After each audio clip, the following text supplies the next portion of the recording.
Hi guys, welcome to my channel. Today I am going to be doing a 10 children's classics for everyone video. So I'm just going to go through some children's classics that are like, I feel like just staples and solidly like good books and that just everyone can read. So let's just get into it. The first book I have on this list is one of my favorites. It's Anne of Green Gables by Ellen Montgomery. I love this book. This is such a good book. This is a series, which I haven't actually read all of the series. I'm working on it. I didn't realize this as a child, but so yeah, I love this book, and I feel like most people like this book that I know that have read it. It's just a good, solid book. It's got some beautiful imagery in it, and it's just very comforting. It's also a great read for the fall, so you know, but yeah, that's my first one.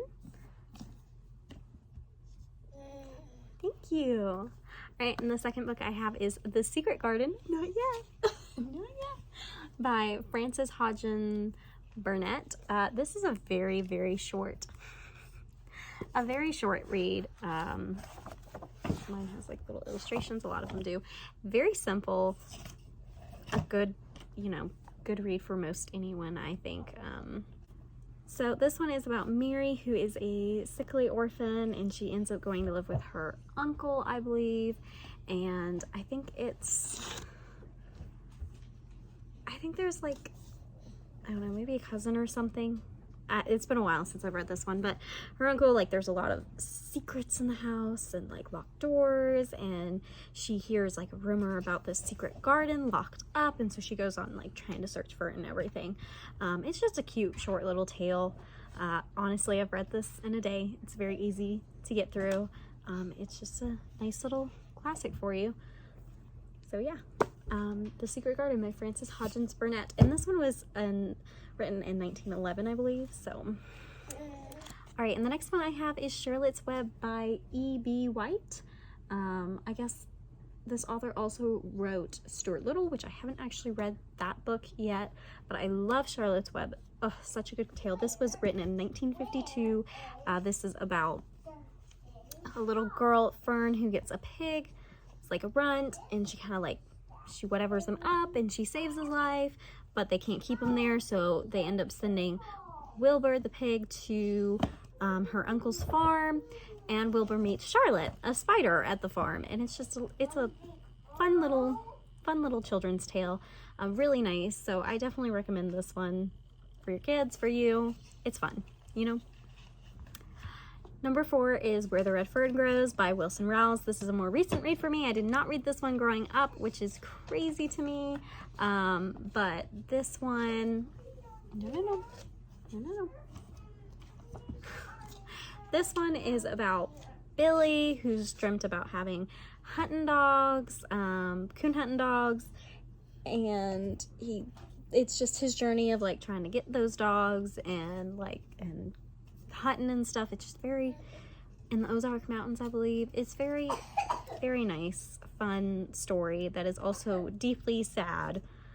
Oh my goodness. It's a little gruesome for younger kids, honestly. I would put a little warning on this one. I think that you might want to read this before showing it to your child, because there is a few scenes in this that was a lot more graphic than I thought it was going to be.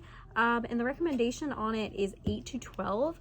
So I'm not sure if I would do 8 to 12. Somebody else that with a award that it won says 9 to 14. I feel like that's a little bit more accurate. I'd probably start around 10 personally, but great book. Loved it. I cried a lot. If you wanted to hear more of my thoughts about this, I talk a lot about this in my 24-hour reading challenge video, so you can head over there. All right, and the next one, let's see here. The 5th one we have is The Wind in the Willows. This is by Kenneth Grahame. This is just such a fun little story. I feel like most people have like seen the movie adaptation, the animated film and everything, and this is just, it's pretty much a lot like the movie. Obviously it's got some differences, but I think it's still got, like, they kept pretty well to the book. But it's just a nice, fun, light tale. I believe this one was written in 1908. It's a really good children's classic, but it's really just all ages. Like, I feel like these are some good books to like read with your children, to read aloud, and like, you know, do like a chapter at night and stuff. I feel like that's kind of like what all these books would, you know, be really good for too, is like you can enjoy them alongside your children. Like, you could read them by yourself, your children can read them when they're of age, or you can read them together with your children. I love that. So yeah. Thank you. All right, and I believe this is the 6th one that we have, and this is Heidi. I know my edition is very old. This is my mother's old edition that she gave me when I was younger, so it is pen beaten and torn. But this is Heidi by Joanna Spyri. Very, very good book. Again, just a nice little, thank you. Nice little tale. I believe this one was written in the 1800s, if I'm not wrong, 1880s something, I want to say. I might be incorrect there,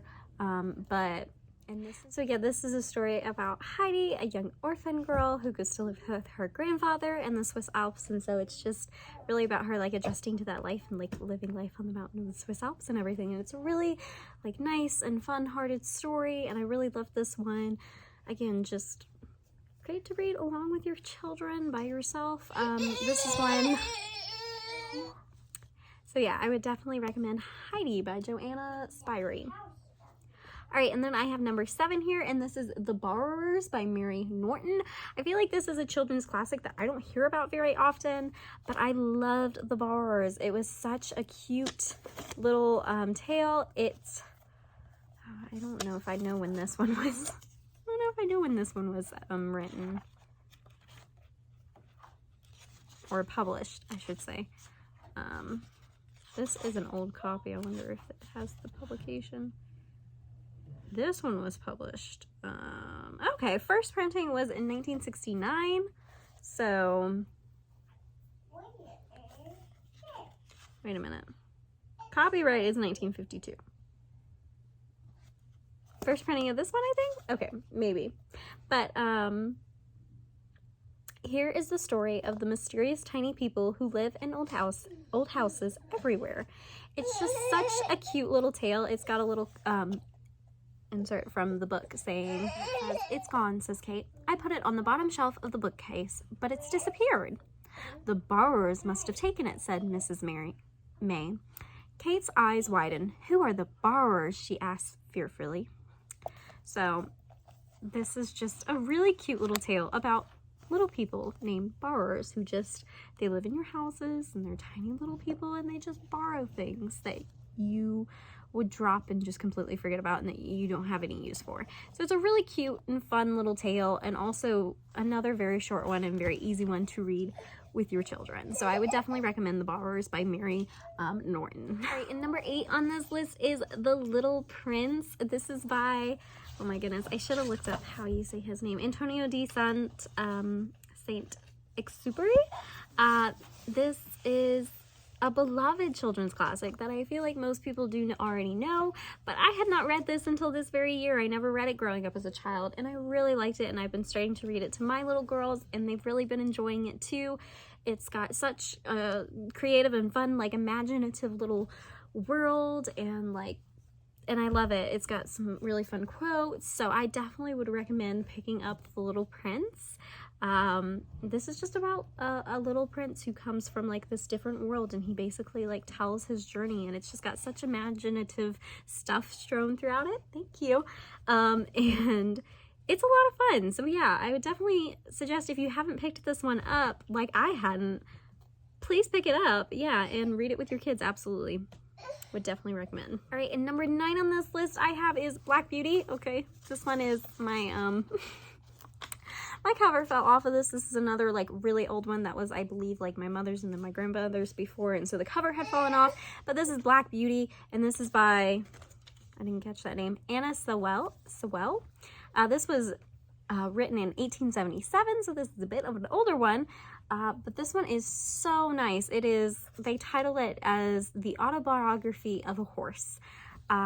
If your kids love horses, if you love horses, you will love this book. I found this just very endearing, and I loved it, and I really have been wanting to read it again here recently, and I cannot wait to start like reading it along with my girls. So I would definitely recommend to check out Black Beauty if you haven't before. All right, and the 10th and final book that I have is actually a series, and that is The Chronicles of Narnia, and this is by C.S. Lewis. This is a 7-book series, children's classics. This is like the epitome of all children's classics. The first book is The Lion, the Witch, and the Wardrobe. My mother read these to us when we were growing up, me and my siblings, and so like I had these read to me like 3 or 4 times throughout my childhood, maybe even more, and I just loved it. And it's such a fun series to read out loud and to read with your kids. It's just, it is wonderful. All of these books kind of follow a different, a little bit of a different story, but the first one, The Lion, the Witch, and the Wardrobe, if you do not know, is about 4 siblings, the Pevensies, and the youngest sibling finds a magical world called Narnia while playing a game of hide and seek. And so it's all about them going into this world and going to help it because it is in this perpetual, endless winter from this evil witch, basically. So that's kind of like a brief summary of it, but it is wonderful. The entire series is wonderful. I highly recommend it. It's a great one to read with your children. So you're looking for a good one. The Chronicles of Narnia. All right, so these are the 10 plus kind of bonus extra because one is a series. Children's literature classics that I believe everybody will enjoy. Thanks for tuning into my video. I appreciate it, guys. If you like this video, you can give me a like, follow, whatever. If you don't want to, then, you know, that's fine. But if you do, then we can be book buddies. So, you know. I hope you guys have a great day, and let me know what your favorite children's classic was when you were growing up. You know, like, what is that children's classic that just ingrained on you as a child and is the epitome of like childhood happiness for you in a book? Like, I would love to know that. So thanks, guys. Bye.